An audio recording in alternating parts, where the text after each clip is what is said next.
Hello everyone, आज हम बात करेंगे स्ट्रेटेजिक मैनेजमेंट में strategic planning and environmental analysis. ठीक है, तो स्टार्ट करते हैं आज का वीडियो लेक्चर। आज का वीडियो लेक्चर जो हमारा है वो किससे रिलेटेड है?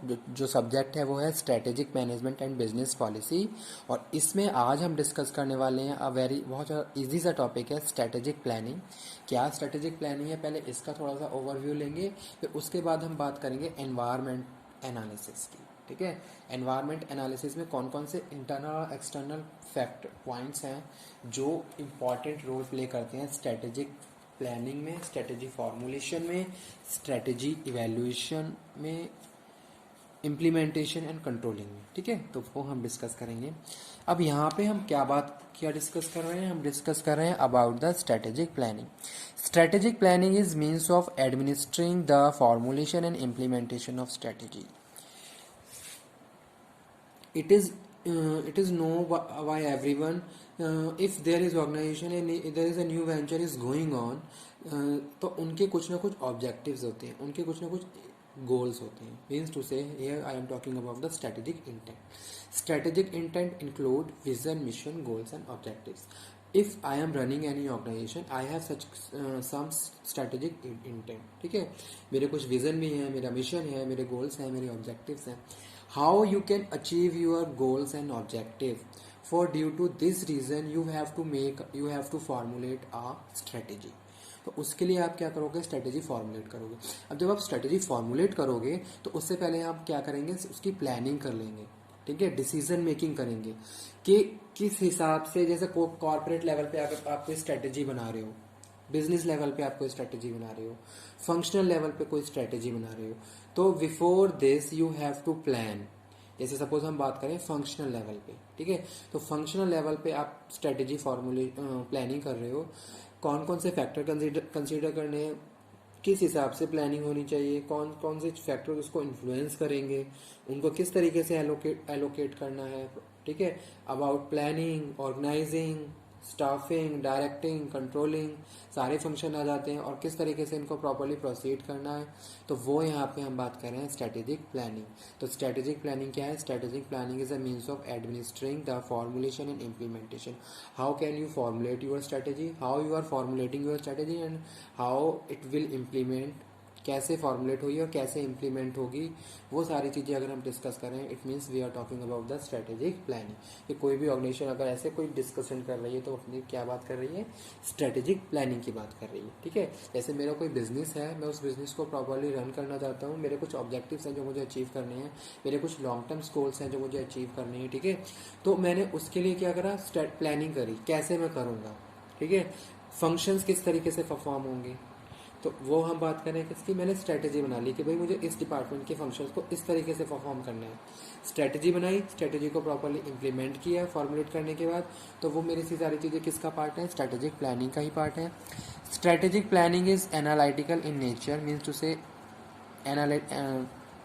you have to analyze, you have to interpret lots of the things. बहुत सारी चीज़ें आप एनालिसिस करते हो, इंटरप्रेट करते हो, तब जाके फाइनली किसी डिसीजन पे आते हो. And refers to formalise procedure to produce the data and analysis used input. ठीक है, अगर आपके पास इनपुट्स हैं, उन इनपुट्स को कैसे प्रोसेस करके आउटपुट पे कन्वर्ट करना है. ठीक है, उसके लिए आपने क्या करा? बहुत सारी प्लानिंग करी. तो यहाँ पे हम बात कर रहे हैं एनालिसिस की. अब आपके पास बहुत सारे अल्टरनेटिव्स हैं, कौन सा अल्टरनेटिव आपके लिए बेस्ट है ये आप डिसाइड करोगे. ठीक है, आप किसके हिसाब से डिसाइड कर रहे हो? आप अपने इंटरनल फैक्टर के हिसाब से डिसाइड कर रहे हो. आपने क्या करा? अपना इंटरनल एनवायरनमेंट एनालिसिस कर ली. कौन कौन से कहाँ कौन कौन से फैक्टर मेरे लिए स्ट्रेंथ क्रिएट कर रहे हैं, कहाँ का मेरे लिए अपॉर्चुनिटीज़ हैं. ठीक है, क्या क्या मेरी वीकनेसेस हैं. तो इसके बेसिस पे आपने क्या करा? अपने आप को डिफाइन कर लिया कि हाँ मेरी ये सिचुएशन है, इस सिचुएशन के हिसाब से मेरे लिए ये अल्टरनेटिव बेस्ट है. तो वो सारी चीज़ें हम किस में बात कर रहे हैं? स्ट्रेटेजी की बात कर रहे हैं. ठीक है, strategy is analytical in nature. अब यहाँ पे आ जाती हैं हम किस में? एनवायरनमेंट एनालिसिस में. पोर्टर रोड, जो पोर्टर 5 मॉडल जो मैंने आपको डिस्कस किया था आपके साथ, अगेन मैं उसके बारे में थोड़ा बता देता हूँ. पोर्टर ने क्या कहा? पोर्टर ने लिखा इन 1980 में, the formulation of competitive strategy include consideration of 4 की एलिमेंट्स. जब भी हम फॉर्मुलेशन करते हैं, स्ट्रेटेजी को फॉर्मुलेट करते हैं, तो कुछ पॉइंट हमें स्पेशली कंसीडर करने होते हैं। जो इम्पोर्टेंट है 4 पॉइंट्स दिए हैं। कौन कौन से हैं? उनमें से 2 पॉइंट इंटरनल हैं और 2 पॉइंट एक्सटर्नल एनवायरनमेंट से रिलेटेड है। ठीक है, इंटरनल एनवायरनमेंट से रिलेटेड पॉइंट पे हमारा पूरा कंट्रोलिंग होती है, प्रॉपर्ली हम उनको कंट्रोल कर सकते हैं। लेकिन अगर हम बात करें एक्सटर्नल एनवायरनमेंट पे, तो उन पे हमारा कोई भी कंट्रोल नहीं है। हमें उनके हिसाब से अपने आप को क्या है, चेंज करना है। इंटरनली हम सारी चीज़ों को प्रॉपर्ली कंट्रोल इवेल्युएट कर सकते हैं, लेकिन अगर हम बात करें एक्सटर्नल फैक्टर्स की, तो वहाँ हमारी कोई कंट्रोलिंग नहीं होती। हमें अब उनके हिसाब से अपने आप को क्या करना है, चेंज करना होता है। तो चलिए पहले हम यहाँ पे बात कर लेते हैं किसकी, कंपनी स्ट्रेंथ एंड वीकनेस। पहली चीज़ क्या, जब भी कोई आप कोई स्ट्रेटेजी फॉर्मुलेट करने वाली हो, तो पहले आपने अपनी स्ट्रेंथ और वीकनेस को आइडेंटिफाई कर लेना है। कहाँ कहाँ आप स्ट्रेंथ गेन कर सकते हो, कौन कौन से फैक्टर आपके लिए स्ट्रेंथ क्रिएट कर रहे हैं, कहाँ कहाँ आपकी वीकनेसेस हैं, उन सारी चीज़ों को भी प्रॉपर्ली आपको एग्जामिन करना है। ठीक है, सेकंड हम बात कर रहे हैं पर्सनल वैल्यूज़ एंड की इम्प्लीमेंटेशन। ठीक है, आपकी क्या पर्सनल वैल्यूज़ हैं, किन वैल्यूज़ पे आप अपनी ऑर्गेनाइजेशन को रन कर रहे हो। ठीक है, कस्टमर को किस तरीके से आप ट्रीट कर रहे हो, क्या आपके वैल्यू हैं, क्या आपके एथिक्स हैं। जैसे एक कल्चर होता है ना ऑर्गेनाइजेशन का, और जैसे सपोज मैं कोई बिजनेस रन कर रहा हूँ, तो मैंने अपनी बिजनेस के लिए कुछ नॉर्म एंड कंडीशन सेट करी हैं। ठीक है, तो वो यहाँ पे हम बात कर रहे हैं कि हमें उनको फॉलो करते हुए किस तरीके से स्ट्रेटजी को फॉर्मुलेट करना है।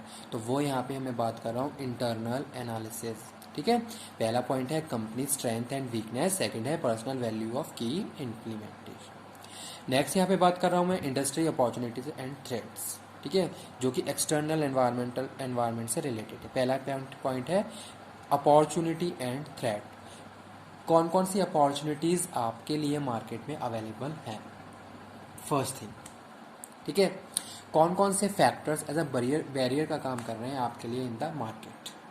ठीक है, तो वो यहाँ पे मैं बात कर रहा हूँ, पहला पॉइंट। सेकंड में बात कर रहा हूँ बॉर्डर सोसाइटल एक्सपेक्टेशन। सोसाइटी की क्या एक्सपेक्टेशन है आपके लिए। ठीक है, कस्टमर आपको किस तरीके से ट्रीट कर रहा है, कस्टमर की लॉयल्टी के बारे में बात करें। ठीक है, वो सारी चीज़ें। तो ये सारे पॉइंट्स क्या है, एनवायरनमेंट एनालिसिस से रिलेटेड है। जब भी हम कोई स्ट्रेटेजी फॉर्मुलेट करते हैं, तो हमें इंटरनल एक्सटर्नल दोनों फैक्टर्स के इन पॉइंट्स को कंसीडर करते हुए स्ट्रेटेजी को फॉर्मुलेट करना होता है। क्योंकि ऐसा है, जब भी हम कोई स्ट्रेटेजी को इम्प्लीमेंट करते हैं, तो ये सारे पॉइंट्स हमें प्रॉपरली हमारे को इन्फ्लुएंस करते हैं, हमारी ऑर्गेनाइजेशन पे इम्पैक्ट डालते हैं। तो आप जो भी प्लानिंग करेंगे, जो भी स्ट्रेटेजी फॉर्मुलेशन करेंगे, इस हिसाब से करेंगे ताकि आपकी ऑर्गेनाइजेशन पे इन फैक्टर्स का कोई भी इम्पैक्ट ना पड़े। ठीक है, और अगर पड़े भी तो आप प्रॉपरली सारी चीज़ों को कंट्रोल करते हुए फाइनली अपने ऑब्जेक्टिव्स को अचीव कर लें। तो वो यहाँ मैं बात कर रहा था किसकी, एनवायरनमेंट एनालिसिस और स्ट्रेटेजी प्लानिंग की। ठीक है, तो एक सिंपल सा टॉपिक था आज आपका strategic management and business policy से रिलेटेड, जहाँ मैंने आप लोगों को बताया किसके बारे में, स्ट्रेटेजिक प्लानिंग के बारे में, कि सिंपली स्ट्रेटेजिक प्लानिंग क्या है, क्या हम कर रहे हैं स्ट्रेटेजिक प्लानिंग में। ठीक है, और दूसरा एनवायरनमेंट एनालिसिस। जब भी स्ट्रेटजी फॉर्मुलेट करते हैं, तो आपको प्रॉपरली अपने एनवायरनमेंट को एनालिसिस और इंटरप्रेट कर लेना होता है कि अभी हम कहाँ पे स्टैंड कर रहे हैं, और उस हिसाब से हम किस तरीके से एक बेस्ट पॉलिसी को फॉर्मुलेट कर सकते हैं। जो भी हमारे पास अवेलेबल रिसोर्स हैं, हम उन्हीं के हिसाब से हमें क्या करना है, बेस्ट स्ट्रेटजी फॉर्मुलेट करनी है। तो वो सारी चीज़ें कैसे पता चलेंगी, जब हमने प्रॉपरली इंटरनल एक्सटर्नल एनवायरनमेंट को प्रॉपरली एनालिसिस कर लिया है। तो वो यहाँ मैं बात कर रहा था किसकी, स्ट्रेटेजी प्लानिंग और एनवायरनमेंट एनालिसिस की। ओके, ठीक है, तो ये topic it is all about. और इससे रिलेटेड कोई भी क्वेरी है तो प्लीज़ आप मुझे कांटेक्ट करिए और मेरे नंबर पे आप सेंड कर दीजिए। ठीक है, और उसके अलावा अगर आपको स्ट्रेटेजिक मैनेजमेंट के किसी भी टॉपिक में कोई प्रॉब्लम है, तो आप मुझे वो चीज़ कन्वे करो ताकि मैं उससे रिलेटेड एक वीडियो लेक्चर आप लोगों के लिए सेंड करूँ। ठीक है, ओके, थैंक्स।